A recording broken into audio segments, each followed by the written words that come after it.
ofrenda de palma a Dios en esta mañana.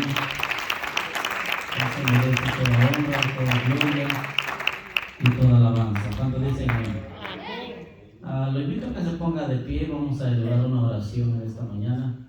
Que sea el Espíritu Santo guiando nuestras vidas. Padre y buen Dios que estás en este lugar, te damos muchas gracias, Padre bendito, por esta oportunidad, Señor, que tú nos permites estar aquí en tu casa, Padre celestial, y poder escudriñar tu palabra, Señor, esa palabra que tú nos has dejado, esa palabra que nos da vida, que nos da aliento, que nos da las fuerzas, Señor, para seguir hacia adelante, Padre bendito. Gracias por tu palabra, Señor, gracias por la vida de cada uno de mis hermanos que ya estamos aquí reunidos en este estudio de esta mañana, Padre bendito. Te damos a ti toda la honra, toda la gloria, Señor, sea para ti en este día. Que sea tu Espíritu Santo guiándonos en este día, que podamos, Señor, adorarte y exaltar tu santo y bendito nombre, Señor. Gracias te damos en el nombre de Jesús, tu Hijo amado, te lo pedimos. Amén. Gloria al Señor, puede tomar su asiento. Como ustedes, muchos ya saben, vamos a continuar la clase que estamos hablando. Hace 2 domingos atrás estuvimos hablando un poquito acerca de los 24 ancianos, amén, que había en el trono. Estamos estudiando el libro de Apocalipsis, capítulo 4. ¿Alguien se acuerda de lo que estuvimos hablando?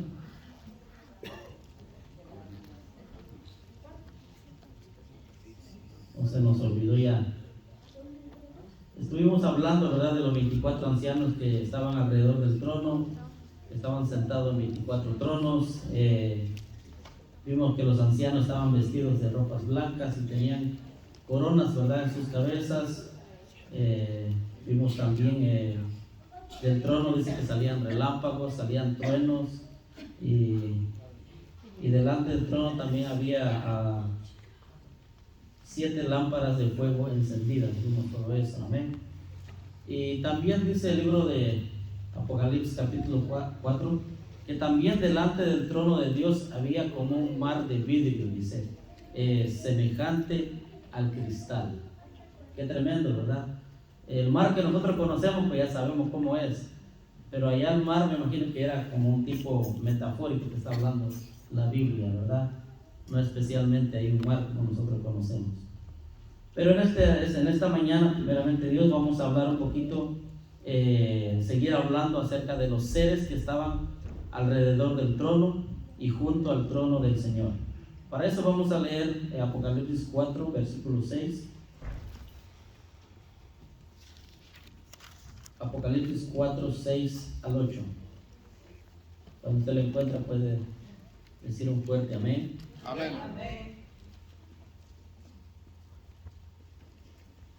Dice así la palabra del Señor: y delante del trono había como un mar de vidrio semejante al cristal, y junto al trono y alrededor del trono, dice, 4 seres vivientes, llenos de ojos delante y detrás. El primer ser viviente era semejante a un león, el segundo era semejante a un becerro, el tercero tenía rostro como de hombre, y el cuarto era semejante a un águila volando. Y los 4 seres vivientes tenían cada uno 6 alas, y alrededor y por dentro estaban llenos de ojos, y no cesaban día y noche de decir: Santo, Santo, Santo es el Señor, Dios Todopoderoso, el que era, el que es y el que ha de venir. Wow, qué tremendo, ¿verdad? Pero cuando leemos estos pasajes, parece que fueran unos tipos algo raros, ¿no? Porque dice ahí que tenían ojos por delante y por detrás, ¿verdad? Pero vamos a meditar un poquito acerca de todo eso. En estos pasajes que acabamos de leer, el apóstol Juan presenta a 4 seres vivientes, y si lo podemos ver en el día de hoy, lo vamos a ver, si no la próxima semana, pero el apóstol Juan está dando a entender 4 seres a la manera de él, que estaba viendo junto y alrededor del trono de Dios. Estos seres desempeñan un papel importante en la función de los acontecimientos que van a suceder después del capítulo 4. Todos estos seres nos están presentando en este capítulo. Vemos también a estos seres, en primer lugar, que ellos están en un círculo interior, dice ahí, más cercano. Si usted lo alcanza a leer, delante del trono, dice, había como más de vidrio de cristal, y junto al trono, dice, y alrededor del trono. O sea que estaba junto y alrededor del trono. O sea que estaban en lo más cerca, podríamos decir, del trono de Dios. En segundo lugar, también están en movimiento constante alrededor del trono. O sea que estos seres vivían alrededor del trono. Amén. Gloria al Señor. Y la palabra que se usa aquí para vivir alrededor del trono, estaban alrededor del trono, se usa una palabra griega que es sao en griego, y esa palabra significa vivir. Amén. Pero hay otro profeta en el Antiguo Testamento que ese profeta también tuvo una visión del trono de Dios. Entonces yo quisiera que nosotros vayamos a Ezequiel capítulo 1, y Ezequiel nos va a presentar la forma de estos seres, o las características, podemos decir así, más detallada acerca de estos seres. Ezequiel capítulo 1.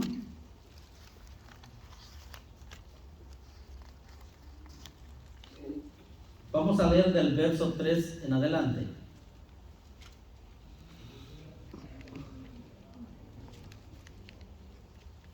Ahí Ezequiel tuvo una visión de la gloria de Dios. ¿Ya todos lo tenemos? Dice así la palabra: vino palabra de Jehová al sacerdote Ezequiel, hijo de Buzi, en la tierra de los caldeos, junto al río Quebar. ¿Cómo se llamaba el río? Quebar. Es muy importante que usted se grabe ese nombre, porque todas las visiones van a suceder en este río.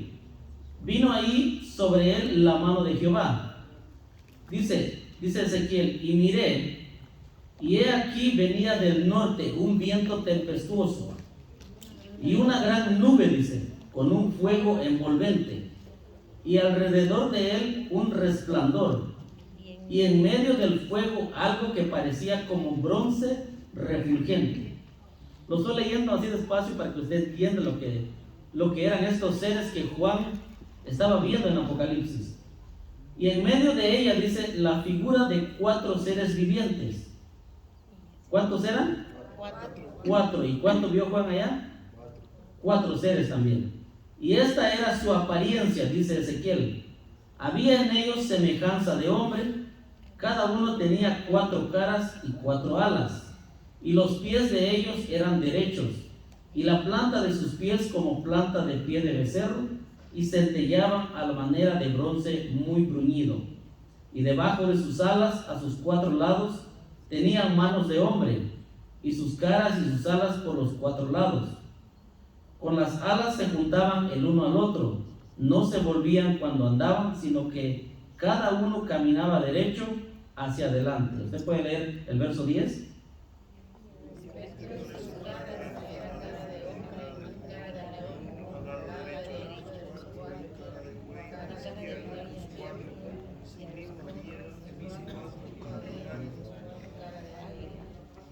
Así eran sus caras, dice, y tenían sus alas extendidas por encima, cada uno 2, los cuales se juntaban, y las otros 2 cubrían sus rostros. ¿Se puede leer el 12? Cada uno caminaba derecho hacia adelante, hacia los pies, y les movía con violencia. Andaban y no se.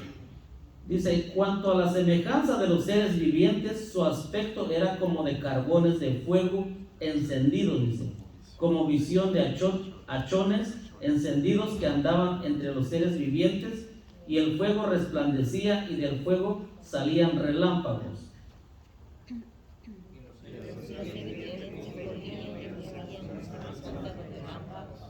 O sea que eran muy rápidos. Dice: mientras yo miraba a los seres vivientes, dice Ezequiel, he aquí una rueda sobre la tierra junto a los seres vivientes a los 4 lados. aspecto de la experiencia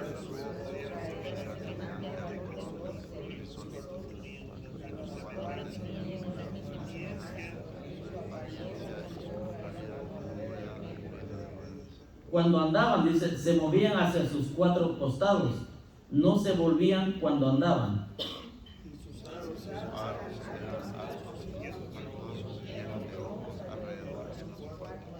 Y cuando los seres vivientes andaban, las ruedas andaban junto a ellos. Y cuando los seres vivientes se levantaban de la tierra, las ruedas se levantaban.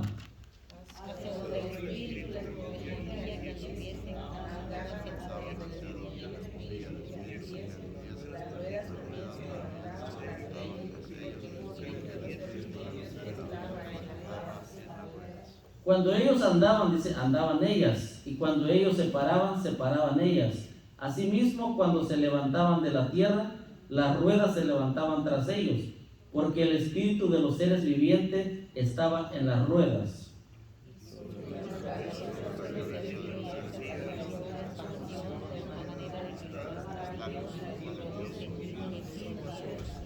Hasta ahí lo vamos a dejar. Pero vemos nosotros que el profeta Ezequiel nos da un poquito más de detalle acerca de estos cuatro seres vivientes, ¿verdad? Pero viene siendo parecido a lo que Juan está viendo en Apocalipsis capítulo 4. La descripción que Ezequiel nos da es un poquito incomprensible, podríamos decir así, o tal vez casi incoherente, porque nosotros nos imaginamos esos seres, ¿verdad? Que tenían muchos ojos por delante y por detrás, y que tenían ruedas, que sus pies eran como becerro y muchas cosas, ¿verdad? Nos imaginamos. Pero más adelante vamos a ver quiénes eran estos seres. Estos seres, como ya les dije al principio, traen un papel importante en los juicios de Dios sobre la tierra, ¿ok? Pero ¿quiénes realmente eran estos cuatro seres? El mismo Ezequiel nos va a decir quiénes eran estos seres que ellos estaban viendo al principio de esa visión. Ahora vamos a Ezequiel capítulo 10.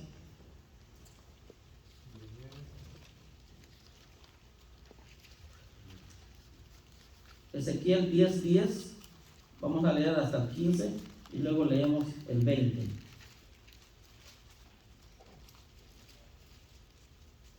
Yo leo el primero y ustedes el segundo, hasta el 15, y luego leemos el 20.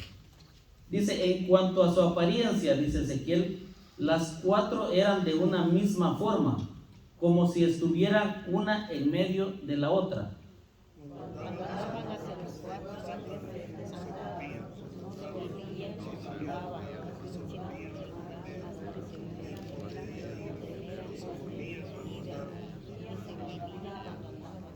Y todo su cuerpo, sus espaldas, sus manos, sus alas y las ruedas estaban llenas de ojos alrededor de sus cuatro ruedas.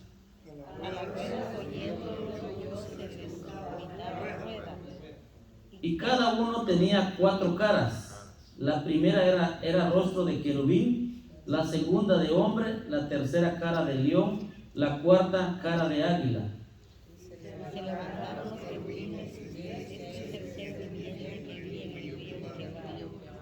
Wow, ahí nos dio Ezequiel la respuesta. ¿Quiénes eran estos seres? Eran querubines, ¿verdad? ¿Y quiénes son los querubines?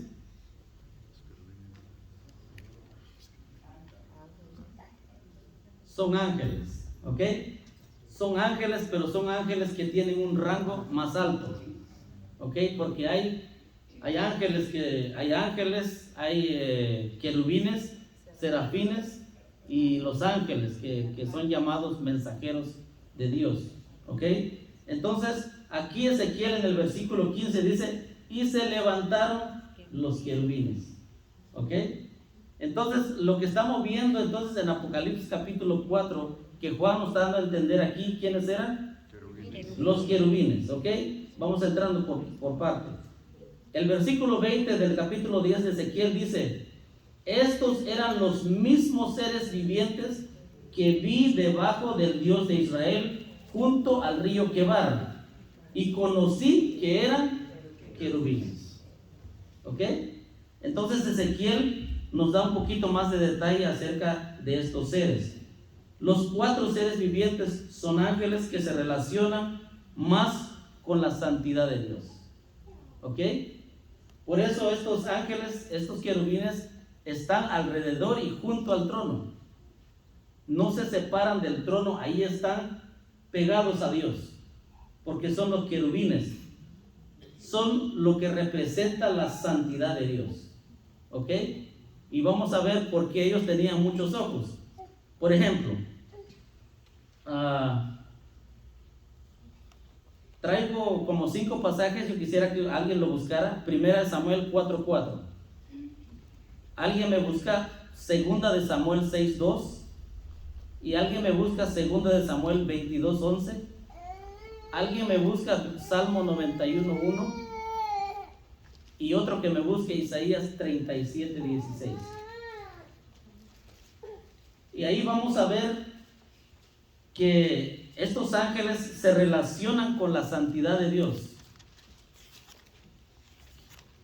¿Alguien me podía leer 1 Samuel 4:4? Y envió el pueblo a Silo, y trajeron de allá el arca del pacto de Jehová de los ejércitos, que moraba entre los querubines, y los 2 hijos de Elí, Ofni y Finés, estaban ahí con el arca del pacto de Dios. Gracias. Ahí estaba ¿qué? El arca del pacto. Y en esa arca del pacto Dios mandó a esculpir 2 querubines. Y ahí estaba la presencia de Dios en medio de ¿qué? De esos querubines. ¿Ok? Vamos entendiendo. Segunda de Samuel 6:2. Y se levantó David y partió de Banaa de Judá con todo el pueblo que tenía consigo para hacer pasar de ahí el arca de Dios, sobre la cual era invocado el nombre de Jehová de los ejércitos, que mora entre los querubines. Ahí vuelve a decir otra vez que Jehová mora entre los querubines. ¿Ok? Segunda Samuel 22:11. Y cabalgó sobre un querubín y voló sobre las alas del viento. Ahí ya nos está dando otra idea, ¿verdad? Parece que Dios cabalgó ¿sobre quiénes? Sobre los querubines. Podría ser también que los querubines son como carros de Dios, ¿verdad? Donde Dios puede, claro, Dios es omnipresente, ¿verdad? Está en todos los lugares, pero nos está dando a entender que estos seres están siempre al lado de Dios. ¿Qué dice Salmo 99:1? El que habita al abrigo del Altísimo morará bajo las sombras. 99, Salmo 99. Ay, 91, yo. 99:1.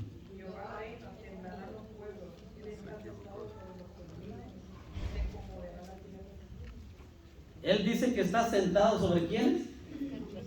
Sobre los querubines.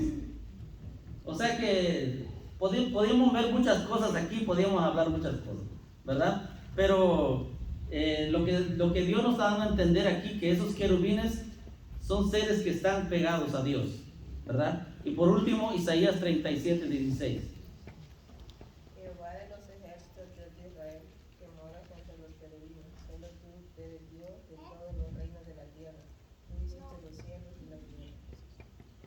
Entonces vemos nosotros, y hay muchos pasajes más, pero en estos pasajes que hemos visto, estamos viendo que estos querubines están siempre apegados a Dios.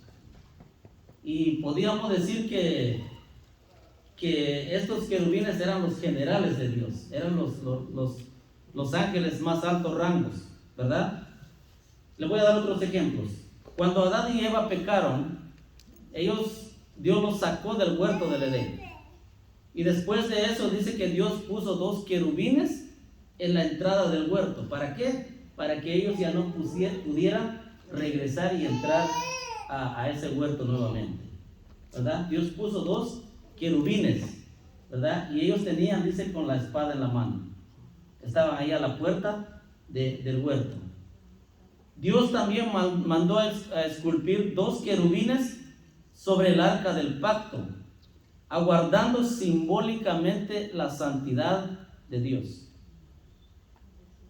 Y mucha gente dice, no sé si usted lo ha escuchado, pero Mucha gente dice, ¿cómo Dios mandó a hacer las imágenes de los querubines? Y por eso nosotros adoramos las imágenes y hacemos tantas cosas, ¿verdad? Pero Dios no mandó a hacer imágenes para que lo adoraran. Los querubines representan la santidad de Dios simbólicamente, ¿ok? Son ángeles de Dios. Por eso en los pasajes que usted lo leyó, o si usted los anotó, lo puede leer más detenidamente en su casa. O si no, compre el video. No es cierto. Ahí está en YouTube, usted lo puede ver gratis, ¿ok? Entonces, ¿qué les estaba diciendo? Ya se lo fue. Pero bueno, entonces los querubines que estaban ahí sobre el arca representaban la presencia de Dios. Y si usted lee más capítulos de Ezequiel, Ezequiel dice que cuando el pueblo de Israel se apartó de Dios, dice que la presencia de Dios también se apartó. Cuando ellos estaban pecando, dice que la presencia de Dios estaba en el arca. Pero cuando ellos fallaron, adoraron ídolos, adoraron a Tamuz, adoraron a todos los ídolos, dice que la presencia de Dios se fue levantando poco a poco. Llegó a un lugar hasta que se salió del templo. Wow, qué tremendo, ¿verdad? Pero ese es otro tema. Entonces, Dios había hecho mandar esos querubines porque ahí moraba la presencia de Dios, la santidad de Dios en el arca del pacto. Vamos a leer otro pasaje en Ezequiel capítulo 28, verso 14. Ezequiel 28, 14. También nos dice en este pasaje que Satanás antes de su caída era un querubín grande. Este ser que ahora lo conocemos como Satanás era uno de los generales de Dios, era un querubín grande. ¿Ya lo tienen? Ezequiel 28, 14 dice: tú querubín grande y protector, yo te puse en el santo monte de Dios, ahí estuviste, en medio de las piedras de fuego te paseabas. Verso 16. A causa de la multitud de tus contrataciones fuiste lleno de iniquidad y pecaste, por lo que yo te eché del monte de Dios y te arrojé de entre las piedras de fuego, oh querubín protector. Nada más y nada menos que tenía un privilegio, que vivía al lado de Dios. Por eso él se engrandeció su corazón, porque miraba la grandeza de Dios y miraba cómo los seres creados que Dios había hecho le llevaban la adoración a Dios. Y eso es un tema muy largo, porque supuestamente Satanás, dice la Escritura, que fue creado, ¿verdad?, para la alabanza de su gloria y muchas cosas. Pero realmente Satanás, cuando era querubín, era el que llevaba la alabanza delante de Dios. Era el que representaba la santidad de Dios, los 4 querubines. Entonces quiere decir que habían 5 querubines. Amén. Pero quedan 4 porque Satanás se salió de ahí, ¿verdad? No quiso estar en ese grupo de querubines. Entonces vemos nosotros, regresamos a Apocalipsis capítulo 4, que Juan, al igual que Ezequiel, decían que estos seres estaban llenos de ojos. Dice por delante y por detrás. Claro, esto estaba simbolizando, ¿verdad? No realmente lo podemos imaginar así, ¿verdad? Muchos ojos al lado del cuerpo, no. Este es simbólicamente, estaba hablando hablando de la conciencia de esos seres, su estado alerta, tenía un gran conocimiento. Claro, no eran omniscientes como Dios, pero nada escapaba de su mirada. Nada escapaba de su mirada. ¿Por qué? Porque tenía ojos por todos lados. Amén. Por eso ellos van a ser los que van a traer los juicios de Dios a la tierra. Amén. Entonces vemos nosotros aquí que en Apocalipsis 4:7, vamos a regresar a Apocalipsis capítulo 4, verso 7. Y vamos a tratar de ver un poquito más profundo acerca de estos querubines. Dice, el primer ser viviente era semejante a un león. El segundo era semejante a un becerro. El tercero tenía rostro como de hombre y el cuarto era semejante a un águila volando. Esas descripciones ven a los 4 querubines, como ya dije al principio, en relación al mundo creado. Se lo voy a decir.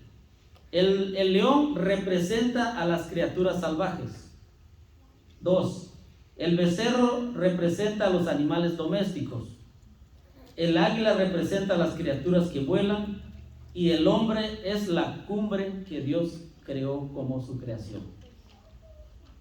Ok. Uno de los significados. Otro, simbólicamente el león representa la fuerza, ¿verdad? Sabemos que el león es el más grande de todos los animales, el rey, ¿verdad? Que normalmente así lo llaman, el rey de la selva, ¿verdad? El becerro es un servidor, o el buey está diseñado para el servicio. Amén. El hombre tiene la razón y el águila es la velocidad, podríamos decir de esa manera, porque ustedes saben que el águila es muy veloz, es muy rápido. También podemos ver que las 12 tribus de Israel, cuando acamparon en los lugares que Dios los mandaba, estaban bajo estas 4 banderas. Y no es casualidad, ¿verdad?, que ellos usaban estas 4 banderas. Por ejemplo, Rubén, simbolizadas por el hombre, tenían una bandera. La tribu de Dan, simbolizadas por un águila.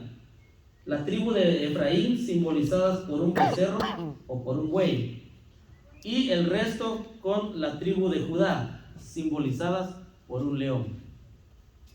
Por eso dice el león de la tribu de Judá. Es lo que más conocemos, ¿verdad? Pero no conocemos las otras tribus que tenían otro tipo de banderas, podríamos decir así, que ellos lo usaban en representación a cada uno de ellos. Entonces, estos 4 seres de Dios, como ya vimos, ya los dije, son como los generales de Dios. Son como los más altos rangos que Dios los tiene a su servicio, ¿verdad? Y los otros ángeles, que podríamos decir que ángeles normales, esos están al servicio de cada uno de nosotros. Amén. Están al servicio de la creación de Dios. Ahora, no solo eso representan estos 4 seres vivientes, sino que también representan los 4 evangelios. Y aquí yo quisiera que usted pusiera mucha atención y si es posible lo anotara, porque a veces estudiamos Mateo, Marcos, Lucas y Juan, pero a veces no entendemos por qué ellos hablan de Jesús, pero uno como que contradice al otro y otro evangelio contradice a otro. Y eso porque a veces no ponemos atención bien en lo que estamos leyendo. Pero estos 4 evangelios, por ejemplo, Mateo, Marcos y Juan, y estos 3, Mateo, Marcos y Juan, siendo judíos, habrían conocido la visión de Ezequiel, porque ellos eran judíos, pero no habrían tenido ninguna idea de que lo que ellos estaban escribiendo tendría alguna relación con ellos. Tal vez no lo sabían. Sin saberlo, estaban cumpliendo parte de la profecía de Ezequiel. ¿Ok? Entonces, estos 4 evangelios están vinculados o relacionados más que nada con los 4 seres vivientes. Y lo vamos a ver cada uno de ellos. Mateo. ¿Quién era Mateo? Mateo, el evangelio de Mateo corresponde con el primer ser viviente. Y Mateo representa al león. Al león. ¿Por qué el león? Porque es el rey de los animales. Ya le dije, ¿verdad? Al principio. Y Mateo presenta a Jesús como el rey de los judíos. Amén. ¿Alguien me busca Mateo capítulo 1, verso 1? La Biblia relaciona al león con el reinado. Y la tribu de Judá, la cual vino Jesús, también a Jesús lo relacionan como un rey, ¿verdad? Pero antes de leer Mateo, lo voy a leer Génesis 49:10. Génesis 49.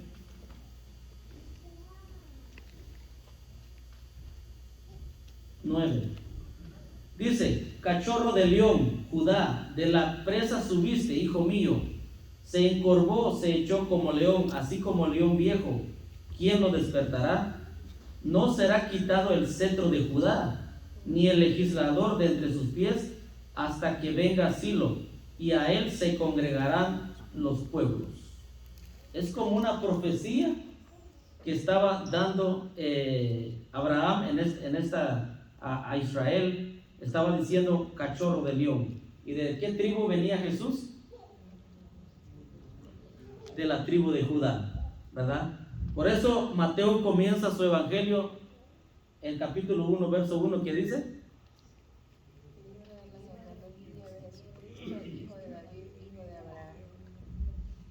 Mateo empieza su evangelio diciendo está hablando de la genealogía de Cristo. Y usted lee todo el capítulo, dice el libro de la genealogía de Jesucristo, hijo de David, hijo de Abraham. ¿Ok? Entonces ya Mateo empieza a dar todas las genealogías en ese capítulo 1. ¿Ok? Entonces, pero vemos nosotros cuando leemos el libro de Mateo, solo Mateo también narra la visita de los 3 personajes que llegan a visitar a Jesús. Y mucha gente dice que eran 3 reyes magos, ¿verdad? Pero realmente la Biblia no lo dice así. Pero eran 3 personajes que llegaron a visitar a Jesús. ¿Y qué dice Mateo 2:2?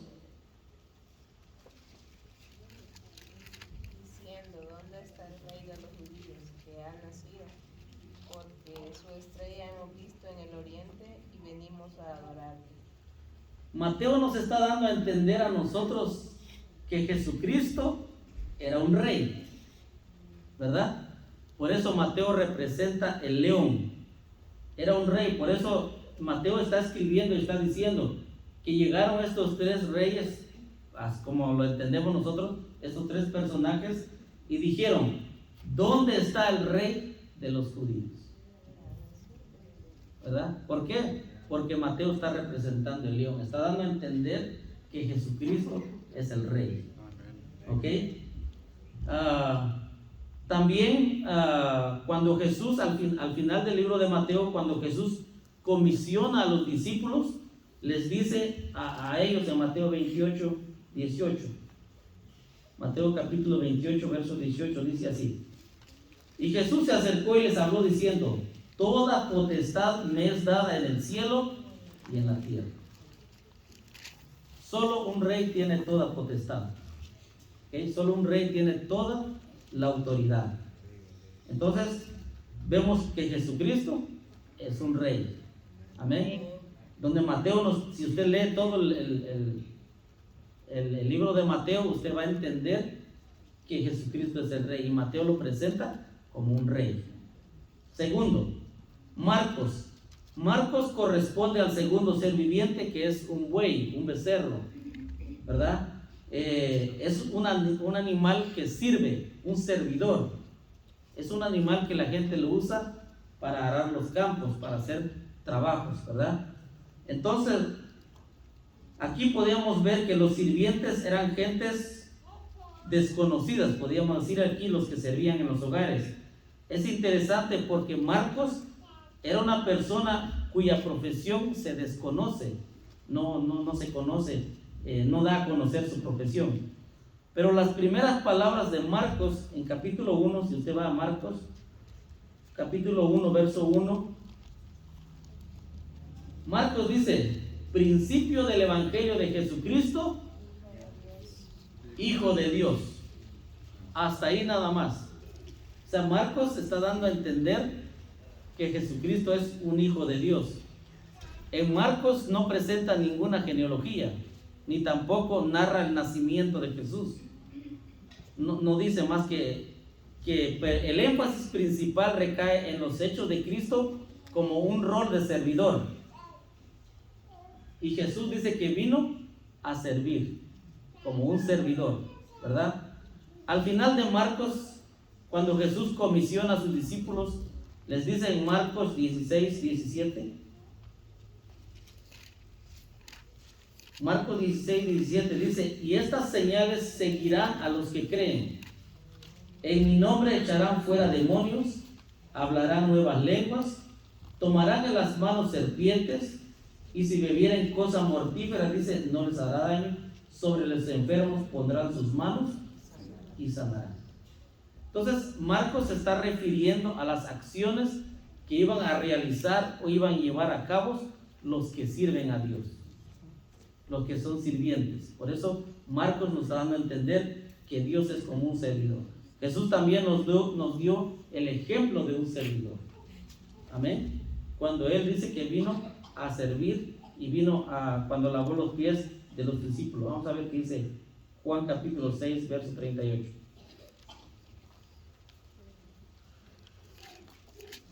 Porque he descendido del cielo, dice Cristo, no para hacer mi voluntad, sino la voluntad del que me envió. Entonces Él estaba sujeto como un servidor. ¿Ok? Es el segundo. ¿Cuál dijimos que representa Marcos? El buey, ¿verdad? El becerro. ¿Y qué representa Mateo? El león. Vamos a ver Lucas. Lucas corresponde al tercer ser viviente y ve a Jesús como un hombre. Acuérdese que Juan nos está dando a entender 4 caras que él estaba viendo. Pero aquí Lucas representa al tercero, que es el hombre. Lucas dice que era un médico y él se preocupaba por el pueblo, por la gente. Solo Lucas nos da todos los detalles del humanismo de Cristo. Amén. Por eso Lucas nos narra todo el nacimiento de Cristo. Desde cuando Él vino a esta tierra, de cómo sucedió todas las cosas. También provee una genealogía diferente a la de Mateo. Pero Él comienza con la genealogía de María y lo traza hacia atrás hasta llegar al Hijo de Dios. Hijo de Dios. Vamos a ver aquí en Lucas.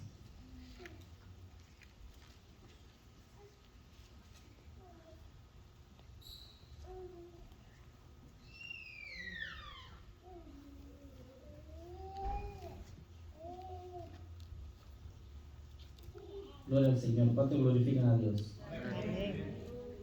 Pero Lucas nos da a entender cuando él dice hijo de Adán, hijo de Dios. O sea que él y Adán representa la humanidad, representa en Lucas. Entonces vemos que Lucas nos da detalle de la vida de Cristo. También se menciona a Jesús, que Jesús, en la carta de Lucas, dice que Jesús sudó como gotas de sangre, ¿verdad? Representando a un humano, a una persona que pasaba también sufrimiento como nosotros. Se menciona como Jesús en Getsemaní, Lucas capítulo 24, verso 47.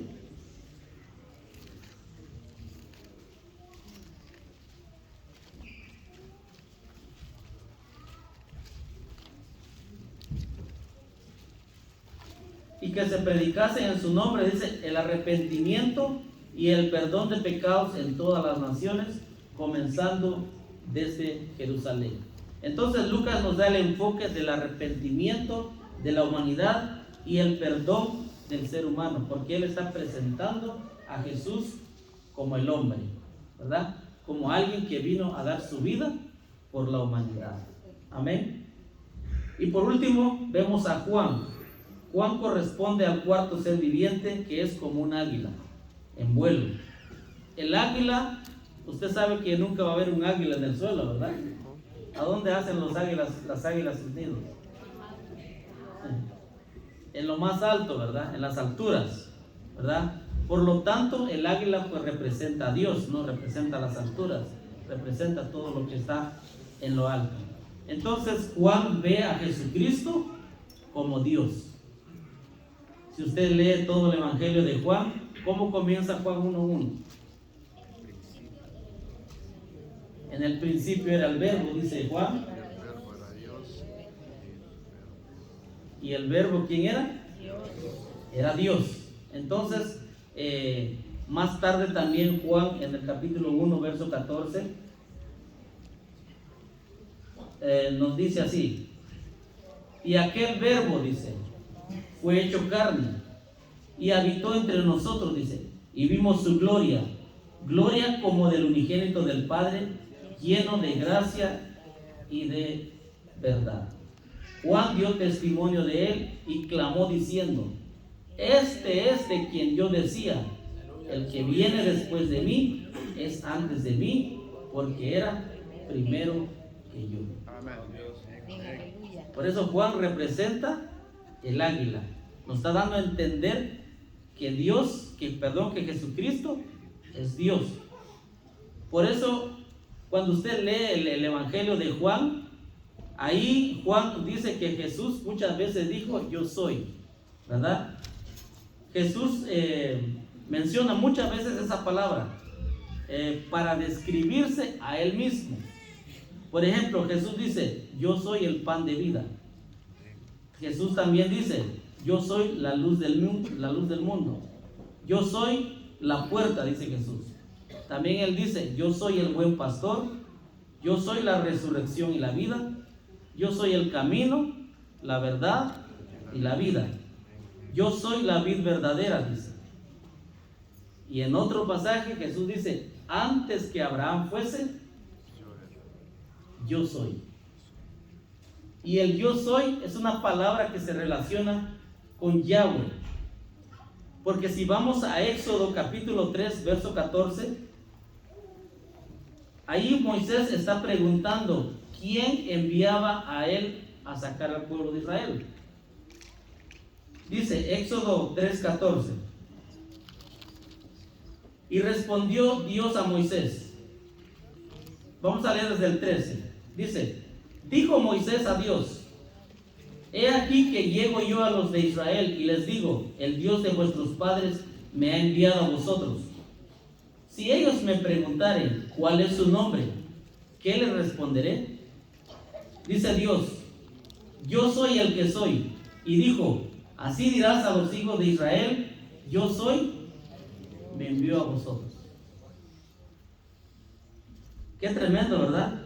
Porque esta misma palabra que Jehová usó en el Antiguo Testamento diciendo yo soy, se usa como una transliteración de una palabra que eran puras consonantes, no tenían vocales, pero después se agregaron las vocales. Entonces la palabra yo soy se traduce como hoy conocemos como Yahweh, ¿verdad? Pero los judíos no usaban esta palabra por la santidad, ¿verdad?, de Dios. Entonces ellos, por no decir la palabra, no lo usaban casi. Pero entonces Jesucristo decía: antes que Abraham fuese, yo soy Yahweh. Era el mismo Dios. Amén. Al final de su evangelio, entonces Juan cita las palabras también de Tomás. ¿Qué dijo Tomás en Juan 20:28?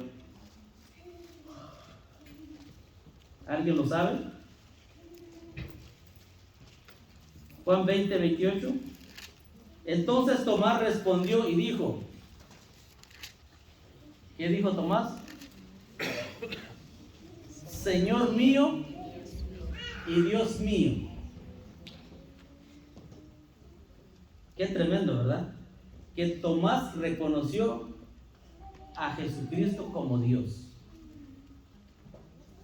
Y Dios dijo: ¿por qué me dices Dios? Si él no hubiera sido Dios, me hubiera dicho que no era, ¿verdad? Pero Jesús le dijo: ¿por qué me has visto, Tomás, creíste? Bienaventurados los que no vieron y creyeron. Ahí estamos incluidos nosotros, porque no hemos visto a Cristo en persona, ni a Dios, pero creemos que Él está aquí. Amén. Gloria al Señor. Aleluya.